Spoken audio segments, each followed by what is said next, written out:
Sejak alam diciptakan, matahari telah menyinarkan cahayanya dan menerangi kehidupan. Manusia menyembahnya jauh sebelum ia tunduk kepada Maha Pencipta.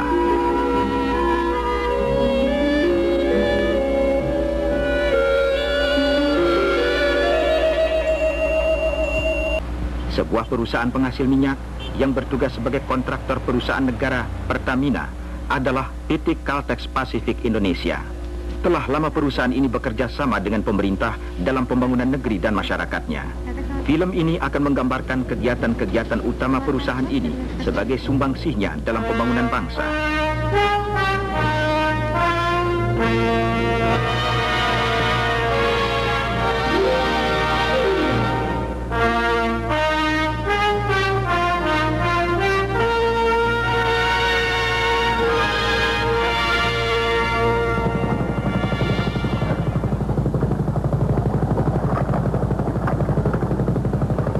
Sungai Siak di Sumatera. Sungai ini berliku-liku sepanjang lebih dari 90 km, menyusuri hutan belantara, desa-desa dan tempat berdagang sampai ke Selat Malaka. Dahulu minyak diangkut melalui sungai ini. Sampai sekarang penduduk tetap melayarinya untuk mengangkut hasil bumi dari pedalaman. Pada salah satu sisi sungai ini terletak kota Pekanbaru, dan di seberangnya, di dalam kota Madia yang sama, kompleks pemukiman Caltex Rumbai. Selama 16 tahun kedua tempat ini dihubungkan oleh sebuah jembatan ponton. Jembatan yang didirikan oleh perusahaan ini menghubungkan kedua wilayah tersebut sehingga transportasi antar daerah untuk pertama kalinya dimungkinkan. Meskipun demikian, lalu lintas sering terganggu karena masalah yang berulang, banjirnya Sungai Siak.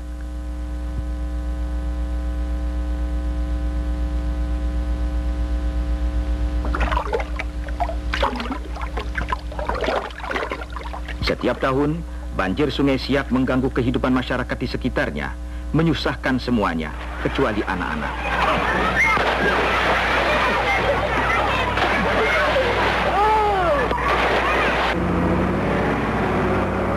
Sebuah jalan baru yang dibuat tinggi dan tak terjangkau oleh banjir, kemudian mulai dibangun, dan Caltex pun memulai sebuah program pembuatan jalan yang menyeluruh, sebuah program yang sampai sekarang masih berlanjut.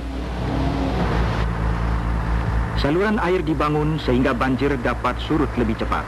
Lalu lintas bertambah ramai dan kemudian ternyata jembatan ponton itu tak memadai lagi.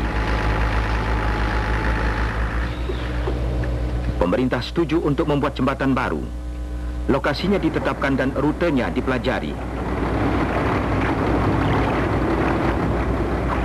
Para ahli dikerahkan untuk mengawasi seluruh proyek. Dan pada tahun 1975, perusahaan menyisihkan $3 juta Amerika untuk keperluan proyek ini.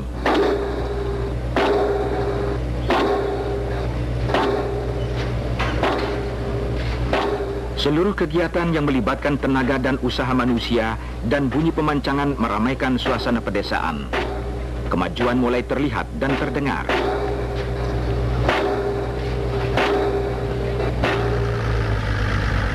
Balok-balok baja semuanya berjumlah 28, masing-masing seberat 10 ton, didorong dan diangkut melalui lorong-lorong sempit kota Pekanbaru.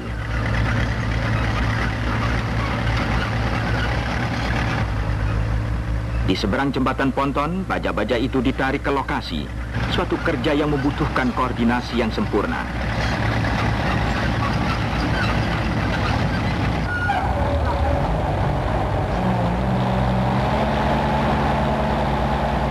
Dahulu, jembatan-jembatan di Provinsi Riau merupakan jembatan dengan konstruksi sederhana. Tapi yang ini merupakan jembatan beton dan baja pertama yang melintasi Sungai Siak dengan memperhitungkan banjir tahunan serta kapal-kapal yang harus dapat berlayar di bawahnya. Bagi insinyur-insinyur Indonesia yang bekerja di lokasi ini, tahun-tahun konstruksi merupakan tahun-tahun latihan. Mereka mendapatkan pengalaman praktek dan keuntungan alih teknologi dari para pekerja ahli. Selama berabad-abad, penduduk Indonesia menggantungkan diri pada hutan-hutan, lautan, dan tanahnya yang subur untuk menghasilkan sandang, pangan, dan papan. Tanahnya amat subur dan diincar oleh pedagang-pedagang Arab dan India, pelancong Marco Polo, dan juga oleh orang-orang Portugis dan Spanyol ketika mereka bertekad untuk mencari rempah-rempah. Kemudian datanglah orang-orang Belanda. Selama lebih dari 3 abad mereka membuka perkebunan, mengekspor minyak kelapa sawit, kelapa, karet, dan hasil bumi lainnya yang kini dipanen oleh beribu petani kecil di seluruh kepulauan.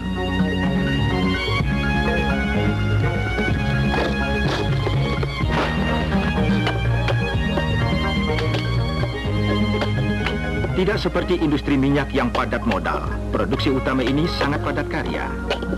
Lebih dari 70% tenaga kerja negeri ini terlibat dalam pertanian, dan karena pertambahan penduduk yang pesat, dirasakan sangat penting untuk meningkatkan hasil pertanian.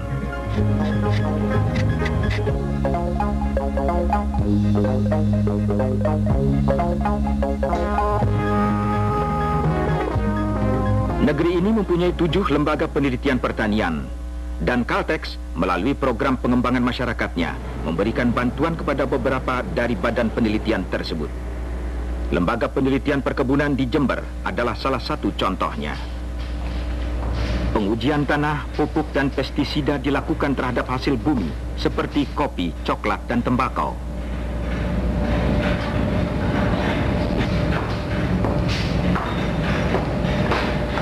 Tetapi karena sumber dana yang terbatas, lembaga ini mengalami kesulitan untuk mendapatkan peralatan laboratorium yang lebih modern dan efektif.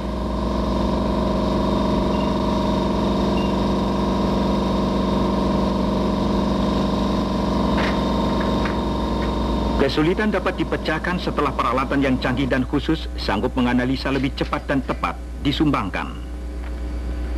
Contoh-contoh sekarang dianalisa dengan sebuah atomic absorption spectrophotometer, dan para petani dapat menerima hasil serta petunjuk-petunjuk dari lembaga ini dalam beberapa minggu, bukan beberapa bulan seperti sebelumnya. 11. Memilih benih, menanam dan memanen padi berlangsung terus sepanjang tahun.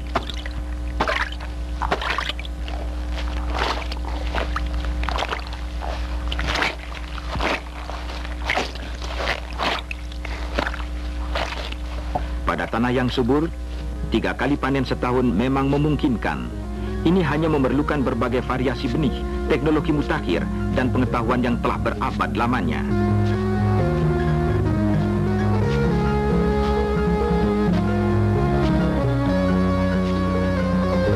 Sayang sekali, banyak lahan kurang mengandung tanah hitam yang dapat menumbuhkan padi. Provinsi Riau di Sumatera sanggup menghasilkan banyak minyak, tapi tanahnya yang berawa-rawa kurang mampu menghasilkan padi.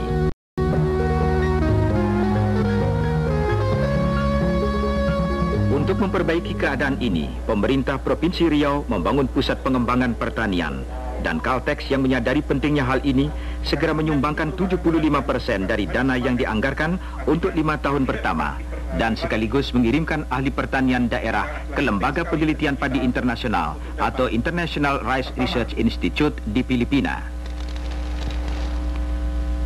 Sejak dibuka di tahun 1976, beasiswa lain telah diberikan dan hasilnya terbukti menggembirakan.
ke-20, abad pengembangan dan pembaruan penuh dengan inovasi canggih, di mana teknologi hari ini menjadi sejarah hari kemarin, di mana gaya hidup diubah oleh microchip.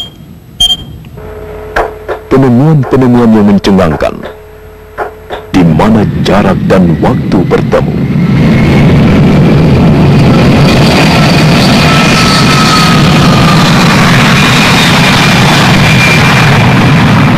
Namun limbah produksi senantiasa mengancam dunia. Limbah seperti asap beracun, renik-renik kimiawi, sampah dari hasil-hasil sumber alam sangat membahayakan lingkungan hidup dan ekosistem. Industri perminyakan Indonesia terpanggil untuk aktif berperan dan bertanggung jawab menjaga kelestarian lingkungan. PT Caltex Pacific Indonesia merupakan pemacu langkah derap pelestarian guna melindungi masa depan sejak dini.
Pada tahun 1952, minyak pertama kali diekspor dari Sumatera.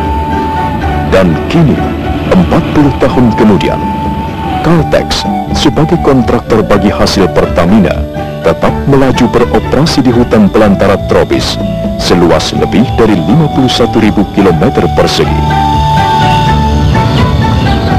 Selama berabad-abad, alam menyediakan pangan dan papan dengan tumbuhan sebagai paru-paru dunia. Kemajuan ekonomi yang mendasar telah memanfaatkan sumber-sumber alam demi kepentingan manusia, di mana gaya hidup harus diselaraskan dan dampak terhadap ekosistem dan lingkungan harus diperkecil. Bagi Caltex, hal itu merupakan tantangan yang penuh resiko, serta membutuhkan keahlian teknis, pengabdian, serta usaha-usaha pengendalian lingkungan terpadu.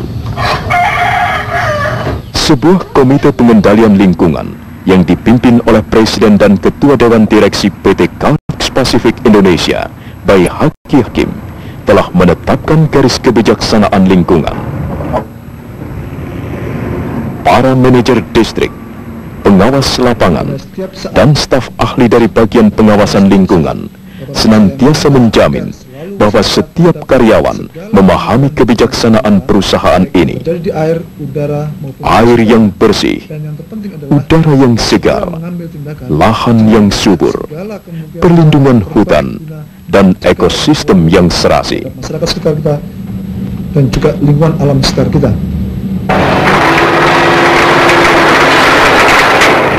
Jaringan jalan. Tanpa ini, pembangunan tak mungkin terlaksana.